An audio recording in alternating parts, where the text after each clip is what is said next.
অনুভৱ সঁচাকৈ আমি নেদেখা আমাৰ জীৱনকালত নেদেখা এটা ধুনীয়া অনুভৱ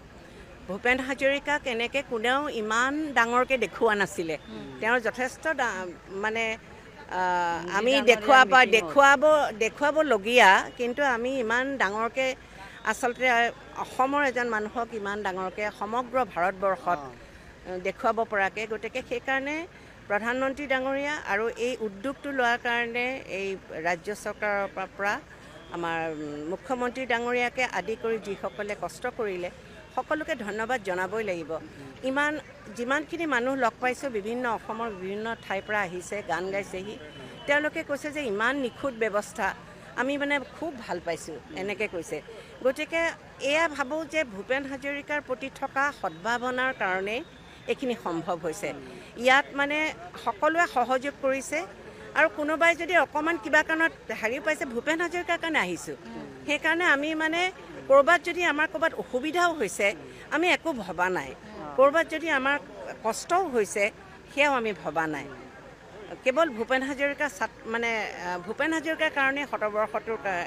সফল হওক বুলিয়ে সেইখিনি কাম কৰা হৈছে আচলতে 23টামান ভাষাই হ'বগৈ গতিকে এইটো ভাবোঁ যে ভূপেন হাজৰিকা মানুহজনক জানিবৰ কাৰণে মই ভাবোঁ সেইখন কিতাপে যথেষ্ট হ'ব বিশেষকৈ নতুন প্ৰজন্মৰ গানবিলাকৰ কথা আছে তাত কি এনেই যে শিল্পী এজনে যে কি ভাবি আচলতে লিখে আৰু যে আমাৰ আজি বহু বছৰ হৈ গ'ল মানে প্ৰতিবাদী গীত নোহোৱা হৈ গ'ল সেইবিলাক গীত ভূপেন হাজৰিকাই লিখি থৈ গৈছিলে গতিকে সমাজ সচেতনতাৰ গীতবিলাক কেনে মুহূৰ্তত শিল্পী এজনক চুই যায় আৰু কেনেকৈ সৃষ্টি হয় সেই কথাবিলাক তাত আছে মই ভাবোঁ যে যিসকলে শিল্পীয়ে নতুনকৈ লিখিছে গাবলৈ লৈছে তেওঁলোকে এই কথাবোৰ পঢ়ি অনুপ্ৰেৰণা পাব এখন 250 পৃষ্ঠা মোক আচলতে কোৱা হৈছিলে 150 পৃষ্ঠাত মই ক'লোঁ যে নোৱাৰিম 150 পৃষ্ঠাত আচলতে এইখন সেইকাৰণে জীৱনী নহয় আচলতে ক'বলৈ গ'লে তেওঁ জীৱন ভিত্তিক এখন কিতাপ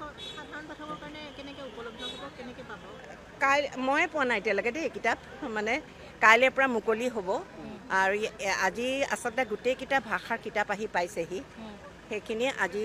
কিমান কপি আছে মই নাজানো কিন্তু একদম সকলোৱে পাব মোকতো কোৱা মতে এনেকুৱা গোটেই কিতাপেৰে ফুটি পেলাব পৰা যাব বুলি কৈছে ইমানেই কিতাপখিনি ওলাব গতিকে ময়ো এতিয়ালৈকে পোৱা নাই মোৰ হাতত পোৱা নাই কিতাপখন গতিকে মই ভাবোঁ যে ময়ো চাগে কাইলৈ মানে পাম আৰু কিতাপখন হাতীমাৰি ভুৰুকাত ভৰে কাৰণ 70 বৰ্ষৰ উপলক্ষে কিতাপখন লিখিবলৈ যেতিয়া মোক কোৱা হৈছিলে প্ৰথম অৱস্থাত মই ভয়ে খাই গৈছিলোঁ নোৱাৰিম বুলি কেনেকৈ ইমান বিশাল ব্যক্তিত্বক কেনেকৈ লৈ আহিম তাৰপিছত যেতিয়া কোৱা হ'ল যে এইখিনি আচলতে গোটেই মানুহ তেওঁৰ বিশালতাখিনি বুজিব পৰাকৈ এখন কিতাপ তেতিয়া তাত থকা যিমানখিনি তেওঁৰ কিতাপ পঢ়িবলৈ আৰম্ভ কৰিলোঁ আগৰো পঢ়ি থাকোঁ আচলতে সেইটোৱে সহায় কৰিলে ভূপেন হাজৰিকাৰ পুৰণি অনুৰাগী বুলি মই আচলতে বহুত কথাই সহজ হৈ গ'ল মোৰ সেইখিনি